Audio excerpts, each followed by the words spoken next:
Ukraine prepares for elections this weekend, and they'll be held in the midst of intense Russian information operations. Estonia's experience with such interference may hold lessons. A Magneto vulnerability just patched could compromise paycards on e-commerce sites.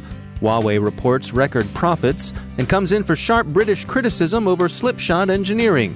Prisoners in Finland will be helping train AI.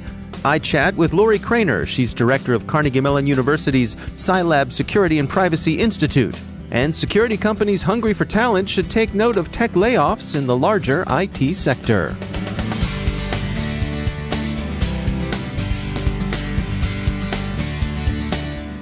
Now a moment to tell you about our sponsor, ThreatConnect.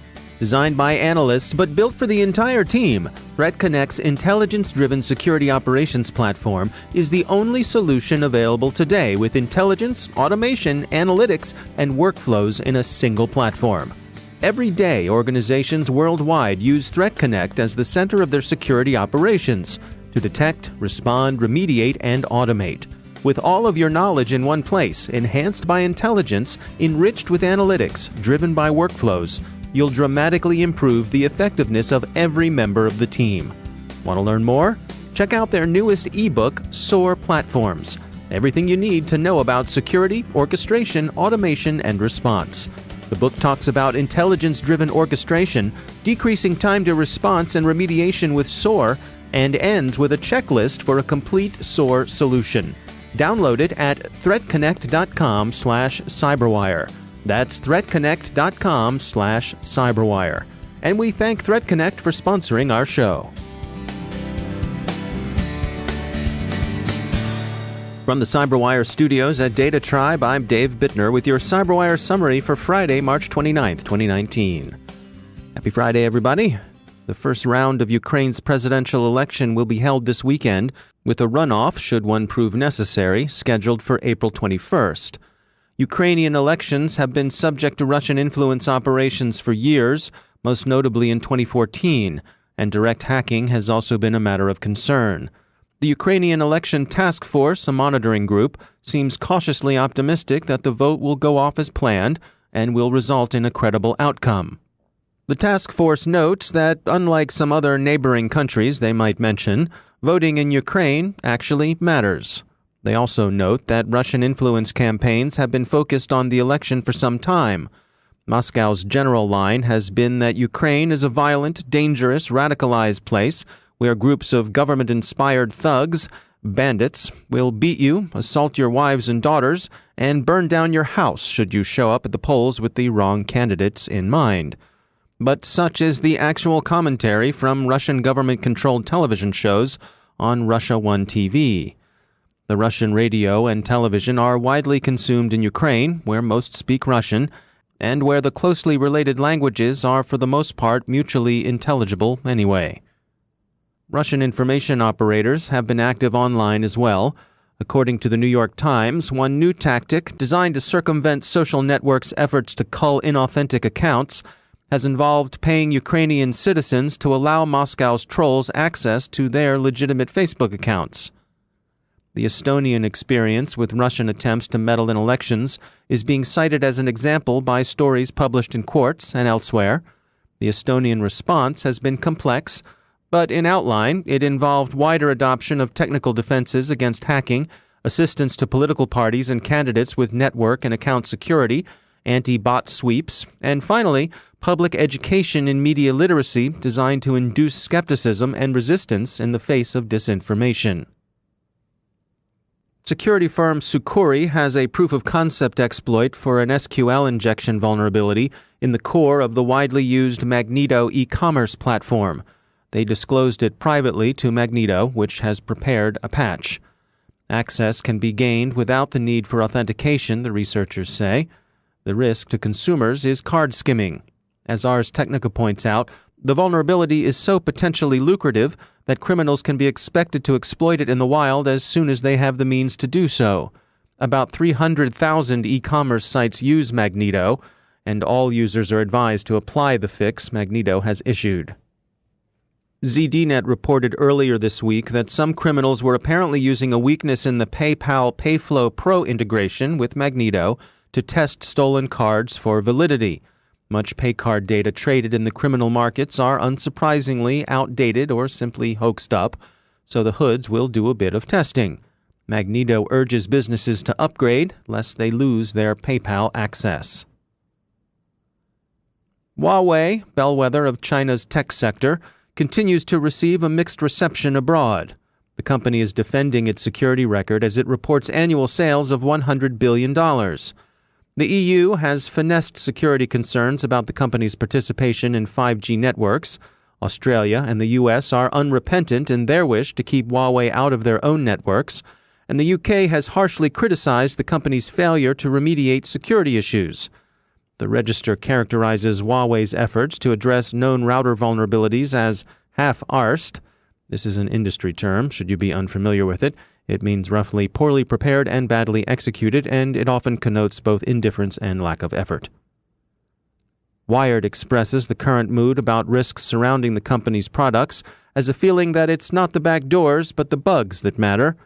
We heard similar sentiments expressed last week at the 3 Cs-focused CyberSec DC conference last week. And finally, correctional authorities in Finland have an idea for training artificial intelligence. Have prisoners answer questions and use their answers to make the AI smarter.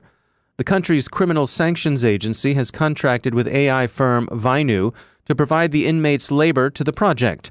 It's seen as a win-win-win. The jailers keep their charges busily on the road to rehabilitation, the prisoners get learning and self-improvement, and the machines get smarter. Or at least, street smarter. It's an alternative to the manufacture of automobile license plates that former guests of governors tell us is the traditional occupation given to those whom the courts have offered a period of reflection. But a lot of other stuff has been made in prisons too. Packaging for various consumer products, processed meat, belts, and handcuff cases for police forces. Even for a time in the 1990s, lingerie. Our corrections desk tells us they once knew a guy who taught a university extension course in ethics to a student body composed of long-term residents of a Midwestern penitentiary. His account of class discussions and consultations during office hours suggests that some of the models the AI will receive may be, shall we say, unrepresentative of the norms of natural intelligence. Anywho, the folks doing a nickel or so in Helsinki will look at the internet and answer questions like, does this article talk about a business acquisition? The same question would be posed to a large number of inmates, and their answers in the aggregate will be used to converge on a right answer to help train the artificial intelligence to do a better approximation of natural intelligence. We might suggest other questions perhaps suited to areas of local expertise because, after all, learnin' is learnin'. Consider, is this guy an undercover narc? Does Charlie have a shank on him? Is bologna on the menu today? We note that the sample question is basically a true-false one with a binary solution set. Could AI also be trained using more complicated multiple-choice questions? Perhaps even nested sequential questions. Consider, is this a convenience store?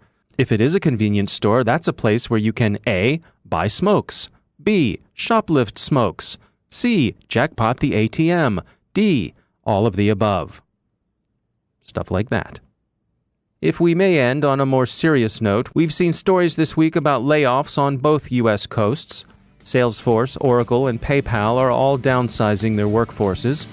A lot of people with transferable skills are going to be searching for work, and the security industry around both San Jose and Baltimore might do well to give them a look.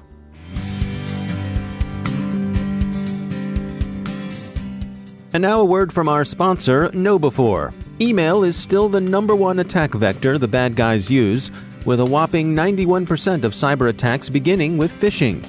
But email hacking is much more than phishing and launching malware. Find out how to protect your organization with an on-demand webinar by Roger A. Grimes, KnowBe4's data-driven defense evangelist.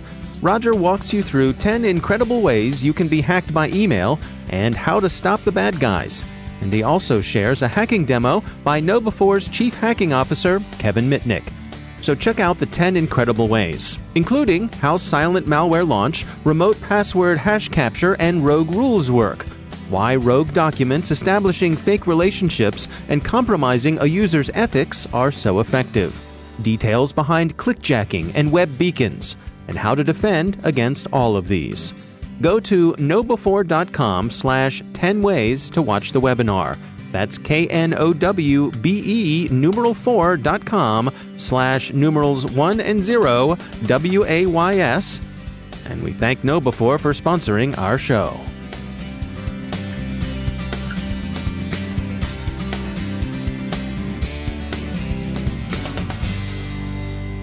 And I'm pleased to be joined once again by Ben Yelin. He's a senior law and policy analyst at the University of Maryland Center for Health and Homeland Security. Ben, it's always great to have you back. I saw an interesting story from Columbia Journalism Review, and this is about law enforcement organizations using encryption on their radio communications, and some folks not very pleased with that. What's going on here? Yeah, so Dave, you and I are located in a pretty high crime city, unfortunately, in Baltimore. And the way most reporters in Baltimore get news of impending crimes or crimes already in progress is by listening to police radio, the police scanner. Mm-hmm. This is free open source for most police departments. Generally, you can access it online or through various apps. And it's a key tool for journalists because, if they are listening to the scanner, they'll hear about the initial response to an incident, and they themselves can get out to provide transparency as to exactly what's happening. What we see now, what's mentioned in this article, is that a bunch of different law enforcement agencies across the country, this was an article about law enforcement agencies in Colorado, are encrypting those radio communications, and that means journalists cannot access them. Now, there are legitimate reasons to want to encrypt these communications. It could provide a tactical advantage for officers to not have the public be able to figure out where certain police officers are going to be deployed. I think that is a very legitimate concern.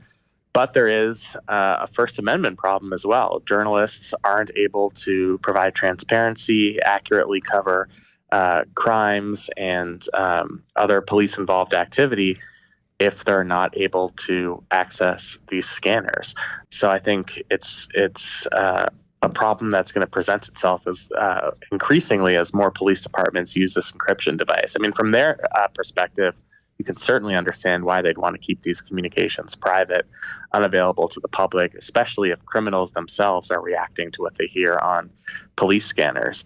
But it would be a major blow to journalism and to transparency to have this tool removed. Yeah, I think it's interesting, too, because one of the aspects that they point out here is the privacy of victims of crimes, who very often will have their names and personal information read out over these radios by necessity for the police or first responders.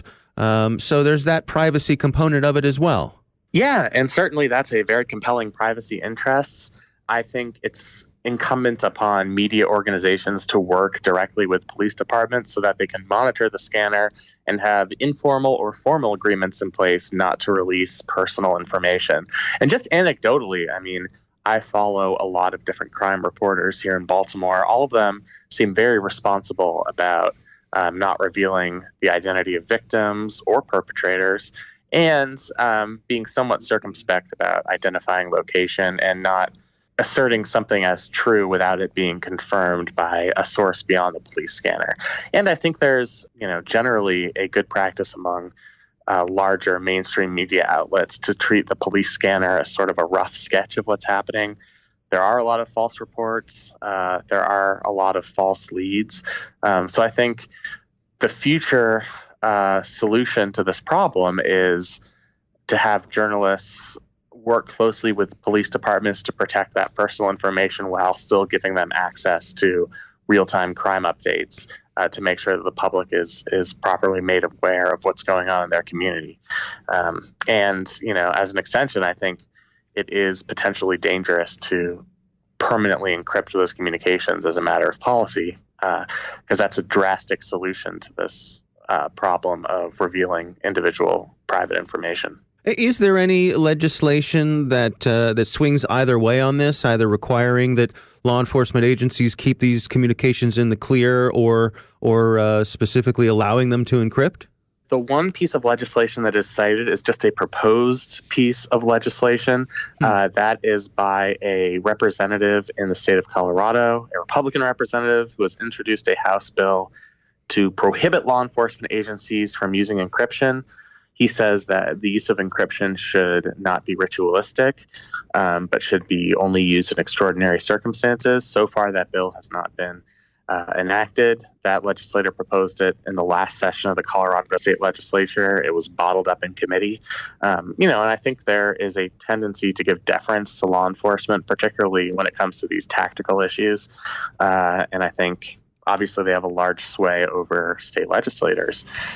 I don't see a quick legislative fix to this issue of encrypting police radio communications. All right, well, it's one we'll keep an eye on. Ben Yelin, thanks for joining us. Thank you. Now it's time for a few words from our sponsor, BlackBerry Cylance. They're the people who protect our own endpoints here at the CyberWire, and you might consider seeing what BlackBerry Cylance can do for you. You probably know all about legacy antivirus protection. It's very good as far as it goes, but you know what?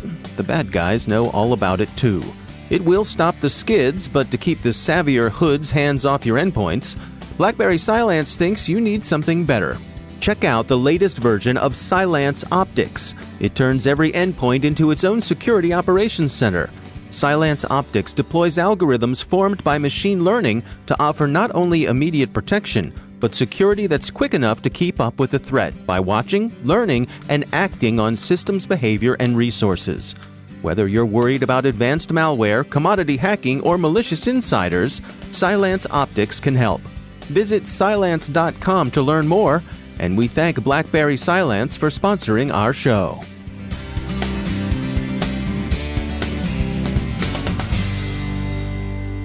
My guest today is Lorrie Cranor. She's a professor at Carnegie Mellon University in computer science and engineering and public policy, and director of their CyLab Security and Privacy Institute. Earlier in her career, she served as chief technologist at the U.S. Federal Trade Commission, was co-founder of Wombat Security, and served on the board of directors for the Electronic Frontier Foundation. She joined us from Carnegie Mellon in Pittsburgh. We have lots of security and privacy work across departments, and each department runs its own programs, hires its own faculty. But we formed CyLab because we wanted to have a way of coordinating all these efforts and bringing people together to collaborate. And so through CyLab, we're able to coordinate. We also have some larger collaborative research efforts that involve people across multiple departments. And we have some collaborative space. And so we have people all sitting together from engineering and computer science, all sitting side by side in the CyLab space. And so what's the focus on security and privacy? Why is that an important area for Carnegie Mellon to make this sort of investment? Well, security and privacy are increasingly important as more and more things go online and our world is increasingly digital. Protecting security is critical for our infrastructure, for everything. Privacy is also something which I think has become increasingly important, both because there are more privacy threats out there now, but also there's more privacy regulation and needs to comply with privacy laws. And so there's a lot of research needed into what are the best ways to protect security and privacy. So this is a really important area for research. There's also a big need to hire people in these areas. And so Carnegie Mellon is doing our best to produce lots of excellently qualified graduates who can go out into the security and privacy workforce. Yeah, and it's my understanding that a particular area of success for Carnegie Mellon has been encouraging women and minorities, people of color, to participate in the program. So you've seen some really some numbers that you can be proud of. Yeah, we've been working really hard to improve the diversity of our computer science and engineering programs more generally, as well as in the security and privacy area. So our undergraduate computer science program is now 50-50 women and men, which is really amazing and has come a long way. And so what's your take on the notion that we have this shortage of qualified people in the security industry? So it seems that we do need to educate more people in this area. And the number of women and minorities in the security area is just ridiculously low. It's much lower than computer science in general. I just got back from the RSA conference, and you look around and you just don't see that many women there. So we're missing out on an opportunity. Half of our population is not really considering this as a career choice. So that seems like kind of an obvious place to go to try to increase our ranks. And does that outreach extend back to high schools and middle schools, trying to create that pipeline into universities like yours? Absolutely. I think people are ruling out certain careers, in elementary school, middle school. And so if we can spark that interest among middle schoolers, we have a much better chance of convincing them to enroll in technical programs later on. And so there are many great efforts trying to encourage young girls and people of color at those lower age levels. At Carnegie Mellon, we have a Tech Nights for Girls every Monday night for middle school girls in the area. We're also running this cybersecurity challenge for middle school and high schoolers called Pico CTF, and we have thousands of students around the world are participating in this program. What's your advice to folks out there who want to encourage young women and people of color to pursue these sorts of careers in security? What sorts of things can they do to make that an easier pathway for them? Yeah, I think part of it is to have mentoring and role models and help women and people of color see themselves in these types of careers by seeing examples that there are diverse people in these careers. We also need to make sure that we take down barriers and remove some of the hostility that there's been in the past. I've been to security conferences where it was hostile to women there, where I definitely felt very uncomfortable being in those situations, and that was a few years ago.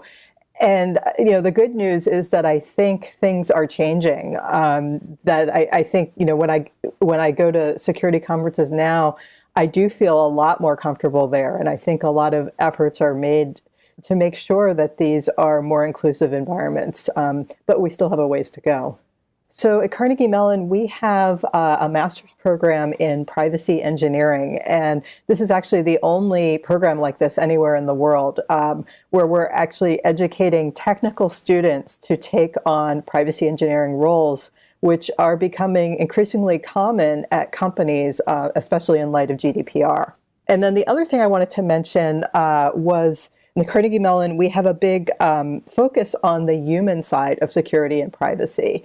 We have a course on usable privacy and security, and we have a lot of research which combines the core technology of security and privacy with the social science and psychology and human side of security and privacy, which is really important. That's Lorrie Cranor. She's a professor at Carnegie Mellon University in computer science and engineering and public policy, and she's director of their CyLab Security and Privacy Institute. And that's the CyberWire. Thanks to all of our sponsors for making the CyberWire possible, especially our supporting sponsor, Observit, the leading insider threat management platform. Learn more at observit.com. The CyberWire podcast is proudly produced in Maryland out of the startup studios of Data Tribe, where they're co-building the next generation of cybersecurity teams and technology. Our CyberWire editor is John Petrick, social media editor Jennifer Iben, technical editor Chris Russell, our staff writer is Tim Nodar, executive editor Peter Kilpie, and I'm Dave Bittner. Thanks for listening.